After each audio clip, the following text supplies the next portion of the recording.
Hey, welcome back everybody. I guess you could call this month Mopar Madness. So, got a 383 sitting here, got a 440 sitting there,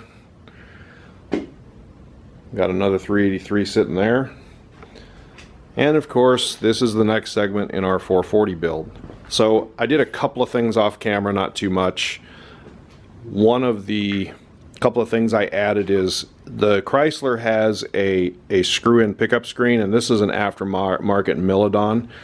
If you look down there where the threads are, you want to just put a dab of Loctite on there. That's the way I do it. Not too much because you don't want Loctite all over inside your engine, but I put a dab there, and this has to be located about here for our aftermarket Milodon pan that we're putting on here. Also, a couple other things I did is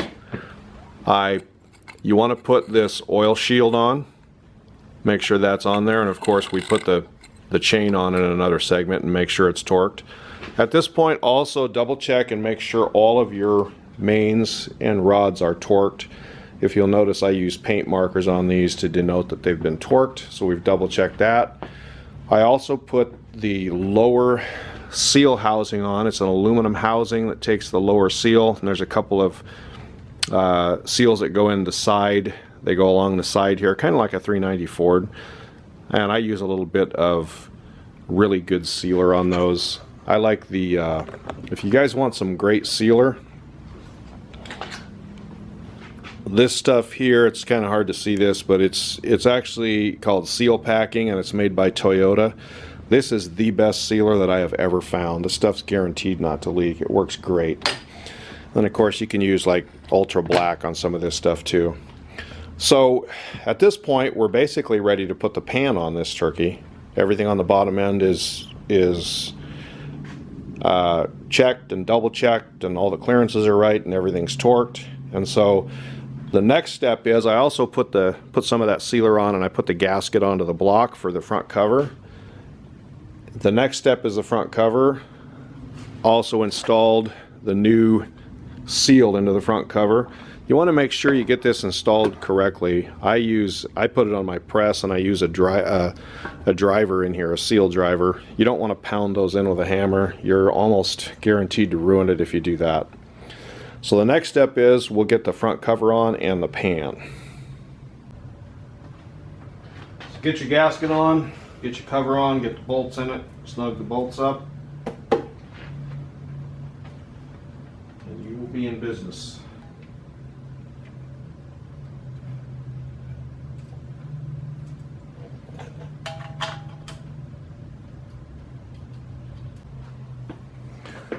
Alright guys, so once you get the front cover on, there's a couple things that have to go in here. This is the fuel pump rod. You want to make sure you don't forget to put this in. So you can put this on before the cover or after, but if you look on the side of the engine here, there's a fuel pump provision, and then there's also a plug that goes in here.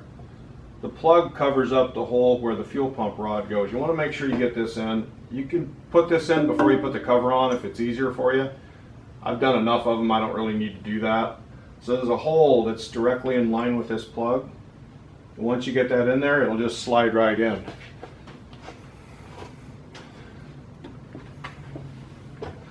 So this is driven off the cam, so you want to put a little lube on the cam side, and also a little bit of just assembly lube on the fuel pump side.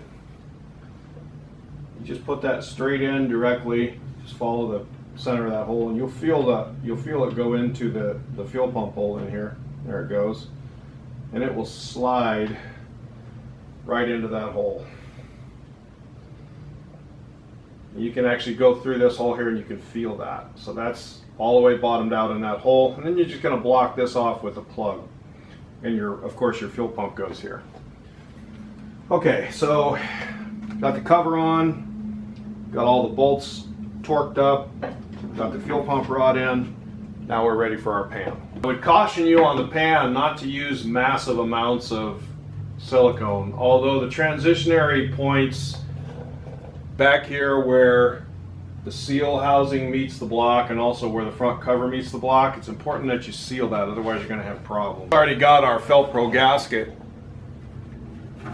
on the pan with some adhesive. These areas here, these transitionary period points have sealer on them. Where that seal housing meets the block, you want to add some sealer in there because that transition is it's not perfect. And then also I will go around with a thin bead, make sure it's on the outside away from the crankcase. I'll just do a thin bead of this Toyota sealer here. We want to make dang sure this pan doesn't have any kind of leakage.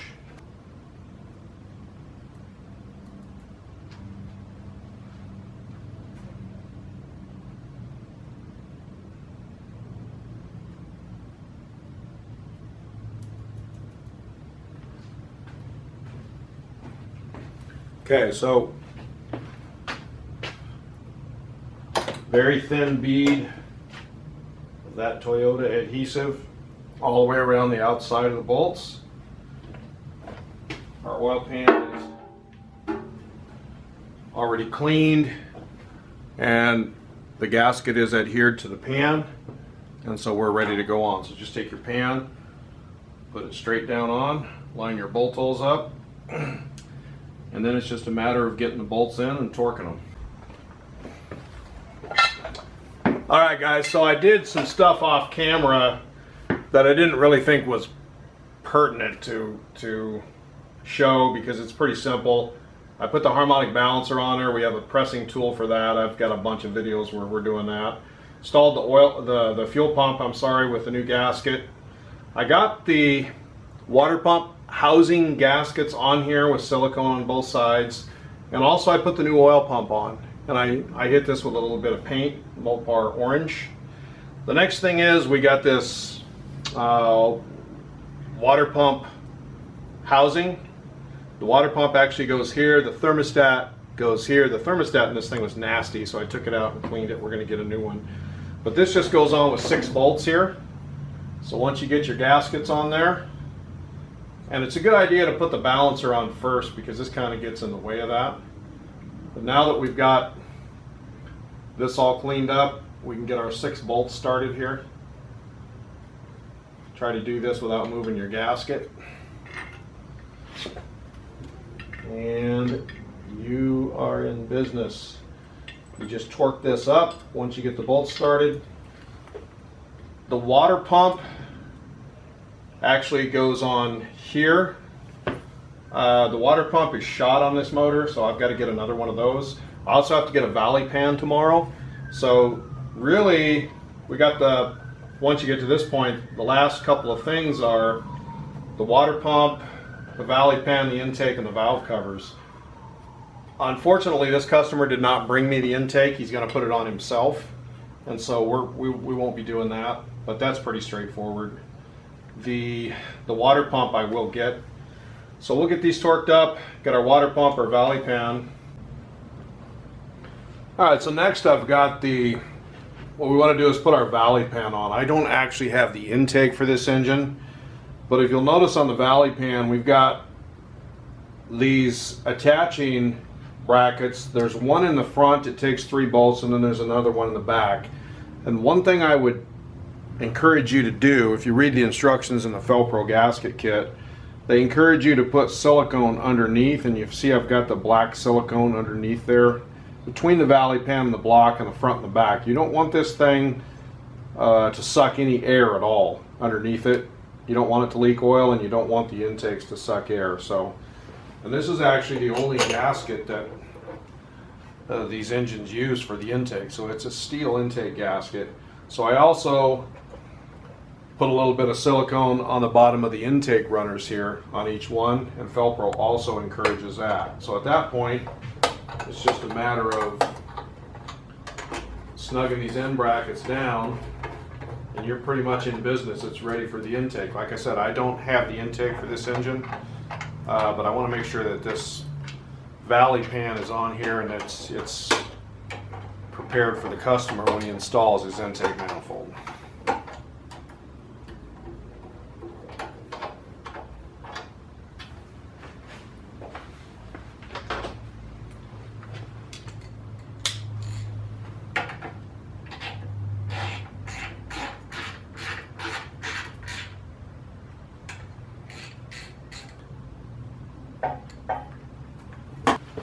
Alright, so the next couple of things here, we got our water pump and our thermostat. Use a bead of silicone on both of these and then just place your gaskets on there. And then your housing, of course. Now you want to use silicone on this too. We clean this up, these surfaces, make sure they're clean, and use silicone on both sides of that gasket. So you don't have to get crazy with it, but put a decent amount of silicone on there.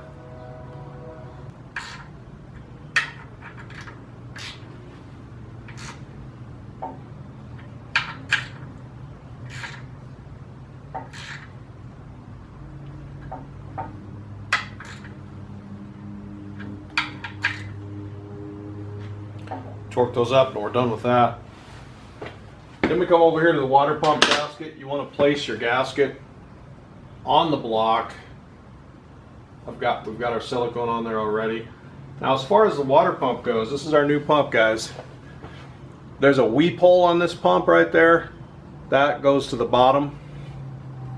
So it's going to be just like that, the weep hole down here, and the top bolt goes up here. And then of course make sure you got silicone on the back side of the pump. It's kind of made up against this gasket. Get a couple of your bolts in there. We'll just get these started with our weep hole to the bottom. Gently set that in there without ruining my gasket or moving my gasket. Once you get them all in, then you can just torque it.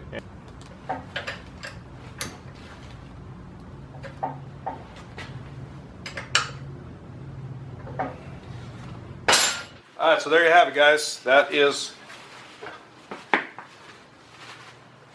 the installation of the stuff on the front. Of course, we got some pulleys and so forth that go up here, but that's specific to the vehicle. I don't think we really need to do that on camera.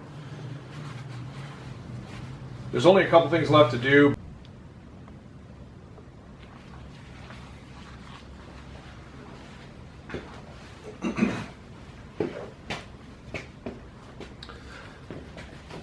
Okay guys, so that's about it for the 440 build. I really appreciate you watching this. I buttoned a few other things up, but it's just real simple stuff, pulleys and stuff on the engine. But hopefully this thing will be in the vehicle and running soon in the Dodge Charger. So the 440 engine though, man, if you can get your hands on one of these, they did make these. They put them in motorhomes and trucks in the later years, but they were pretty low compression. In fact, that reminds me, I actually just watched the latest Engine Masters episode. I don't know if you guys watch Engine Masters or not, but you actually have to subscribe to Motor Trend On Demand. I know a lot of people, I've heard people complain about how that Motor Trend On Demand is, you have to pay for it, but I mean, come on, man, it's only a few bucks a month and it's well worth the subscription. I would recommend subscribing to Motor Trend On Demand. There's a lot of good shows on there.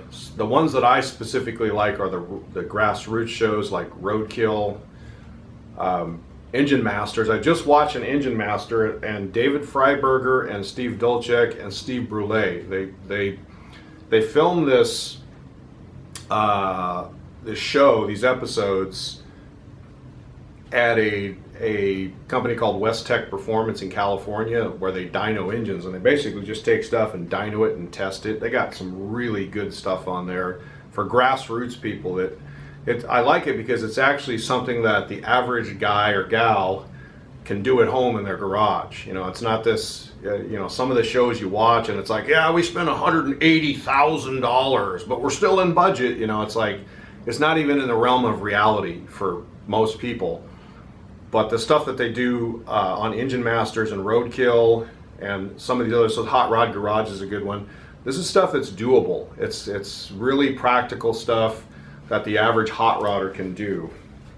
Now the motorhome 440s are pretty low compression. What they do is they put the piston way down in the hole. They got a lot of deck clearance, like 120 or 150 thousandths or something. Our 440 here is much higher compression than that. We got the piston up near the deck, so, and we got some pretty good heads on it. So, but anyhow, I hope you enjoyed this series. I've got some other stuff coming up here. I've got a couple 383s I'm going to do, but I don't think I'm going to do a video. The 383 is basically very similar to this. It's just a shorter deck block. So but I am going to, at some point, I'm going to get the 427 S10 motor in the run stand and then try to get that in the truck before we do any of the suspension work. I want to get the thing running. But I do have a lot of stuff coming up, and I hope you will stay tuned. Believe it or not, I got a G-Ped for the 4.0. For those of you that were watching the 4.0 short block build that I did like a year ago, I got the G-Ped, and I got some video shot on the G-Ped being done. But yeah, if you could get your hands on a 440, man, I mean, these are one of my favorite engines of all time. It's not my absolute favorite, but it's one of my favorites. I'm a real big block Chevy fan too. And I do appreciate you watching. I hope you like this video and subscribe. If you have any questions, make sure you ask below, or you can contact me on Facebook at MyVintageIron7512. Just message me. I try to check those messages at least once or twice a week. If you do send me a message and you have a question, just be patient, because I literally get 100 emails a day. Between Facebook and my email, I get 100 messages a day. For one guy, it's really hard to answer all that. So also, one thing that I would add in here is, I didn't show this in the video, but I kind of wanted to talk about it. This is your distributor drive. This is going to go in before your distributor does. It just drops down in, and we've already got a new one in there. But this goes in, and what this does is this hex head here goes into the oil pump, and the cam gear is going to mesh with this gear, and then the distributor comes down, and all of this is driven off the cam. So the camshaft comes in, drives this gear, it drives the distributor up here, and it drives the oil pump down here. You want to make sure you get that put in, and also there's a bushing in the block that this goes through. You want to make sure you replace that bushing. It's just a kind of a press-in bushing. We did that when we had the block apart. When you prime your oil pump, what you can do, they have an oil pump priming tool that looks very much like this shaft, but it goes onto a drill and it goes in and primes. But one thing I would recommend that you do, prime the oil pump on these Chryslers.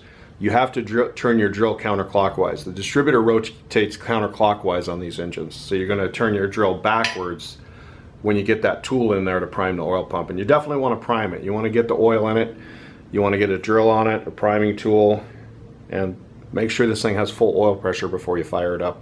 And then of course, if it's a flat tappet cam, I have videos where I talk about how to break in a flat tappet cam. Use Performance high zinc oil. Joe Gibbs is really good, Lucas is good, AMSOIL is good, but make sure it's high ZDDP content, and do not let the engine idle for the first 20 to 30 minutes.